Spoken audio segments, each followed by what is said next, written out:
સૌને વંદન પ્રણામ. ભારત માતા કી જય. વંદે માતરમ.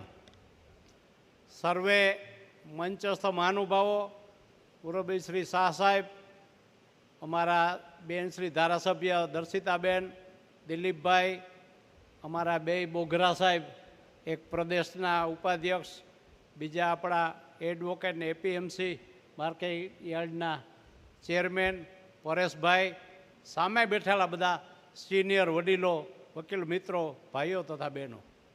મારો ક્લાસ આવે છે શ્રોતામાં. વક્તા તરીકેનો રોલ મારી પાસે ઓછો હોય છે, એટલે મેં હમણાં જ હું લિફ્ટમાં આવતો તો કીધું કે આમાં હિમાલયમાં ગુલ્ફી વેચવા જવાય નહીં, વેચાય નહીં આપણી.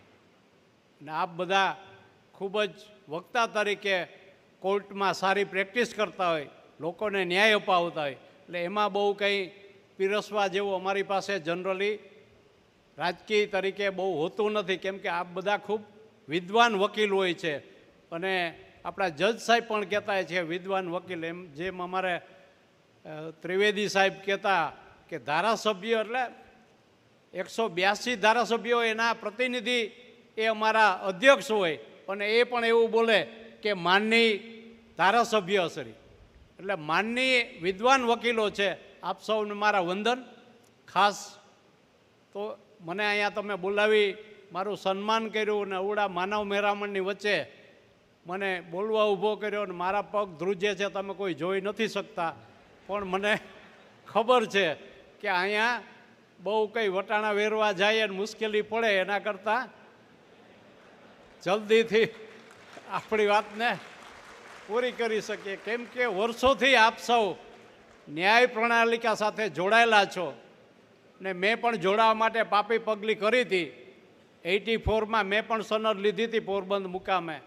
ને પોરબંદરનું શિક્ષણ ને કોલેજ ને ગામ ને વિસ્તાર ને બધા આપ પરિચિત હશો. અને અમારા પ્રિન્સિપાલ કહેતા કે રામભાઈ આપ કોલેજ જોઈન્ટ કરી દો, પરીક્ષા આપવા ખાલી આવજો, બાકી બધું કરી લેશું અમે. એ અમારા લાખાણી સાહેબ હતા, એને હું વંદન કરું છું. ત્યારે મને એ સમજણ નહોતી, પણ અમારી જે કોલેજ હતી એ નગરપાલિકા સંચાલિત હતી, અને એ ભાઈનો મકસદ કે સંખ્યા જળવાઈ રહે તો કોલેજ ચાલુ રહે. એટલે ગુરુદેવ તરીકે કે શિક્ષક તરીકે કે એડવોકેટ તરીકે બેન્કોમાં, એલઆઈસીમાં, અલગ અલગ જાહેર શાસની કંપનીઓ જ્યાં ફ્રેશ ગ્રેજ્યુએટ હોય એને મળે અને એમ કે તમે આવો, બાકી બધું હું સંભાળી લે, તમારે એમાં સમજી જવાનું શું સંભાળતા હોય. અને પછી અમે એક્ઝામ દેવા જઈએ, અને એક્ઝામ દેવા જઈએ ત્યારે 7 પેપર હોય, 6 પેપર સરસ મજાના આગળ પાછળ થઈ જાય.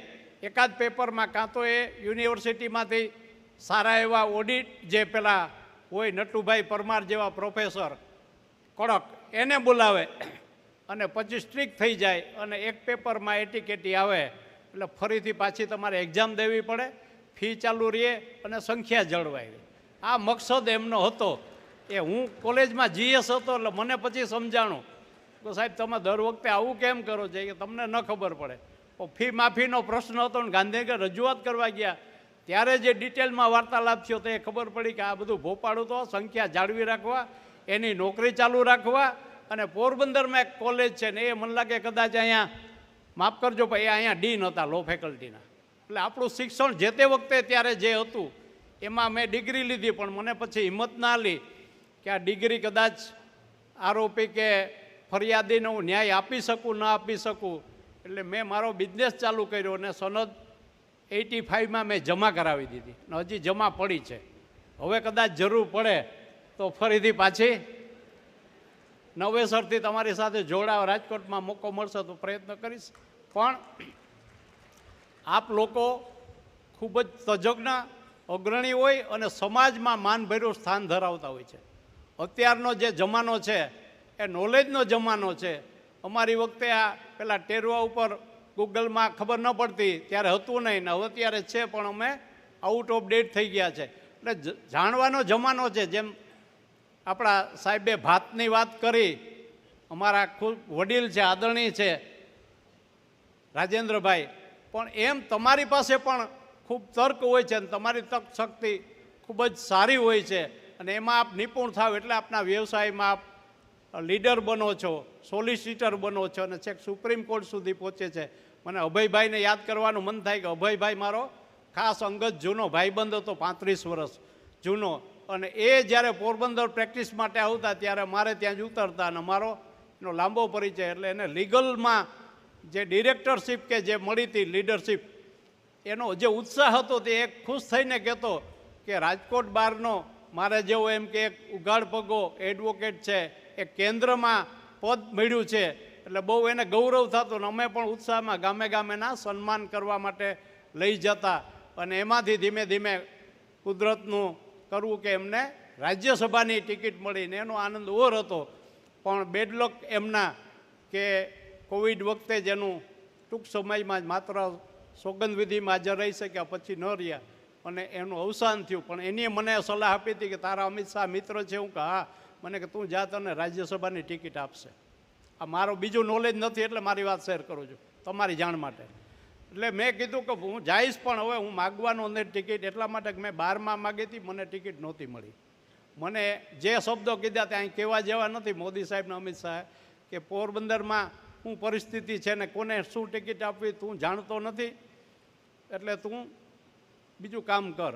અને એ પછી મને કુદરતી મારો યોગ થયો ને ભાઈનો બેડલક કે એનું અવસાન થયું ને એના પછી મને યાદ કર્યો ને મોદી સાહેબે મને ટિકિટ આપીને મને રાજ્યસભા મૂક્યો. એટલે આપ બધા જ્ઞાતાઓ છે એની હાજરીમાં મોદી સાહેબને અમિત શાહનો આભાર માનું છું કે પોરબંદરમાંથી પહેલું પ્રતિનિધિત્વ રાજ્યસભા તરીકે મને મળ્યું છે. ને એ કદાચ મારા ભૂતકાળના કાર્યક્રમો, મારા કામ હશે કે મારી જે નીતિ પ્રતિષ્ઠા જે કંઈ હશે, પણ મને આપણા રંજન ગગોઈ જેવા ચીફ જસ્ટિસની સાથે બેસવા મળે, સુધા મૂર્તિ જેવા મેડમ છે જે એમની સાથે મળે છે, ઉજ્જવલ નિકમ છે આપના મુંબઈવાળા, એમની સાથે બેસવાનો ગૌરવ મળે છે. આ બધા નોમિનેટેડ છે રાષ્ટ્રપતિ, એની સાથે બેસવાનું મળે છે. અને એક હું વકીલ પણ છું, એટલે મને ગૌરવ પણ થાય અને આનંદ પણ થાય. પણ ખાસ મારે અહીંયા એક મુદ્દો કહેવો છે. હવે કામનો છે, નકામો છે કે સાયલન્ટ થઈ ગયો કે શું છે ખબર નથી. હાઈકોર્ટની બેન્ચની વાતો કરતા હતા આપ બધા રાજકોટ માટે. પછી કંઈક સંગઠન થયું, કંઈક વિઘટન થયું કે શું થયું, પછી ડાયલોગ થઈ ગયો. હું તો પાર્ટીમાં શાસક પક્ષનો સંસદ સભ્ય છે, પણ મેં મારી રીતે છેલ્લા 2-3 વર્ષથી પત્રવ્યવહાર કર્યો, કોઈ પ્રસિદ્ધિ માટે નહીં. પણ પછી મને અહીંયા અમારા કોઈ નેતૃત્વમાંથી કોઈ એવા માણસ હતા કે ભાઈ આમાં તું મુદ્દો છેડતો નહીં, પણ મેં મારો પત્રવ્યવહાર ચાલુ રાખ્યો હતો. હમણાં જે કોઈ મિત્રોએ આ બધું ચાલુ કર્યું તો એને મારા પત્ર બધા મેં આપ્યા છે કે હું અહીંયા સુધી પહોંચ્યો ને અહીંયાથી આગળ આ કાર્યવાહી કરવાની મને ઉપરથી સૂચના હતી કેન્દ્રમાંથી. તો તમે આ માટે કામ ઉપાડો ને મારી જરૂર પડે ત્યાં હું તમને મદદરૂપ થાય સાથે આવીશ. પણ એ મુદ્દો કંઈક ડાયલ્યુટ થઈ ગયો છે, ખબર નહીં રાજકીય રીતે હોય દિલીપભાઈ કે શું કારણ. કાર્યક્રમમાં ડિક્લેર કરવાના છો? અચ્છા, એટલે મેં કંઈ ભૂલમાં નથી કહેવાય ગયો ને. કેમ કે આપણે ઘણી વખત એવું હોય છે કે આરંભે સુરા, અને પછી વકીલો છે એટલે નોલેજ તો ખૂબ હોય, એટલે કોઈની અંડરમાં ના આવવા માગે. અથવા પણ રાજકોટના હિતમાં, દેશના હિતમાં, આપણા અસીલોના હિતમાં હાઈકોર્ટની બેન્ચ જરૂરી છે. એટલા માટે કે રાજકોટ ગુજરાત બહાર મહારાષ્ટ્રમાં લગે 4-5 છે, ક્યાંક 3 છે. આ વર્ષોથી પ્રથા છે. તો રાજકોટ હવે ગુજરાત પણ ખૂબ મોટું થઈ ગયું છે. અને વહીવટી રીતે પણ તમે જો ઉના, કોડીનાર કે કચ્છમાંથી અમદાવાદ પહોંચે આરોપી હોય કે ફરિયાદી હોય કે વકીલ હોય, કેવી હાલત થાય. અને એમાં કદાચ મેં થોડુંક એવું પણ જાણ્યું છે કે અમદાવાદમાં થોડુંક ખૂચે છે કે આ બધા કસ્ટમરો ક્યાં કોની પાસે શું થાય. એટલે એને માટે જરા જાગૃત થાવ તો સરકાર તો દેવા તૈયાર જ હોય છે કોઈ પણ ફેસિલિટી આપવા માટે. ને એમાં આ મોદી યુગ છે. આપણા ભૂપેન્દ્રભાઈ પટેલ છે, અને હમણાં જ આપણા નવા મંત્રીશ્રી પણ લીગલના બન્યા છે. તો એના માટે આપ પ્રયત્ન કરજો. તો હું એમાં સાથે રહીશ, સાથે આવીશ. એ જે મેમ્બર ઓફ પાર્લામેન્ટ રાજ્યસભા અને સિનિયર જૂનો હું વકીલનો વ્યવસાય હતો, એટલે એ રીતે મારી લાગણી છે આપની સાથે. બાકી વધુ અવડા મોટા માનવ મેળાવણમાં મારું કહેવાનું કંઈ ઔચિત્ય નથી. મેં કીધું એમ હું શ્રોતા છું, વક્તાની શ્રેણીમાં હજી પહોંચ્યો નથી, પણ મારાથી થાય એ પ્રયત્ન રીતે સમાજમાં કામ કરું છું. ને અમારા મોદી સાહેબે એટલા બધા લોકો ઊભા છે, બેઠા છે, એટલે લાલચ થઈ જાય. સ્વદેશી અભિયાનની જે વાત ઉપાડી છે, આત્મનિર્ભર ભારતની વાત ઉપાડી છે. હમણાં આ શહેરનું આવ્યું છે મતદાર અભિયાનનું, તો એમાં પણ આ બધા પ્રયત્નશીલ ડાયરેક્ટ ઇનડાયરેક્ટ રહી અને આત્મનિર્ભર ભારત એ દેશના વિકાસ માટેની વાત છે. અને એમાં જો ક્યાંય ને ક્યાંય આપણી થોડી પણ કંઈ હોમ આહુતિ આપીએ આપણે યજ્ઞમાં, તો એ દેશની સેવા કરી ગણાશે. એવી જ રીતના આત્મનિર્ભરમાં મને અમિતભાઈ અહીંયા આવ્યા હતા એટલે હું મારી વાત આમાં હું રાજકીય માણસ હોય એટલે લીંબડ જો ખાટવા તો પ્રયત્ન કરતા દરરોજ પ્રશ્નો મોકલતા કેટલી લે કેટલી ન લે પછી વાત છે. પણ અમારા અમિતભાઈ આવ્યા ત્યારે પૂછ્યું કે આપણે બધા જેટલા 20, 25, 30 બેઠા જ 25 લાખની આપણી પાસે બધી વિદેશની વસ્તુ હશે એટલે આપણે ધીમે ધીમે એનો ત્યાગ કરવાની એવી વાત કરતાં કરતાં મારા હાથમાં ઘડિયાળ હતી અહીંયા પહોંચ્યું એટલે કે રામભાઈ આમાં તમે જુદા એટલે હું કે સાહેબ આ ખીચામાં ઘડિયાળ મૂકી દીધી.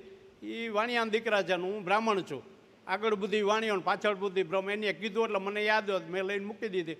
આજથી આ ત્યજી દઉં છું. બપોર પછી અમે સ્ટીકર લગાડવા બોગરા સાહેબની આગેવાનીમાં બધા ગયા હતા અને ટાઇટનનો શોરૂમ આવ્યો, ત્યાંથી એક 3000ની સાદી ઘડિયાળ લઈ અને એની પણ અમે બધાએ વાહ વાહ બટોડી કે આ 3 કરોડની ઘડિયાળ છોડીને 3000ની લીધી, એક દ્રષ્ટાંત પૂરું પાડવા.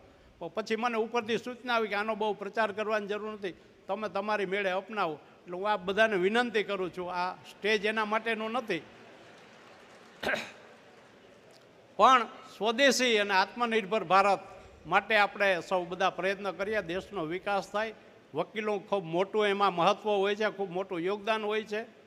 હમણાં જ બધા નવા લોકશાહીના પર્વો આવશે, એમાં બધા સાથે જોડાઈને રહે એવી વિનંતી. આભાર. ભારત માતા કી જય. ભાજપમાં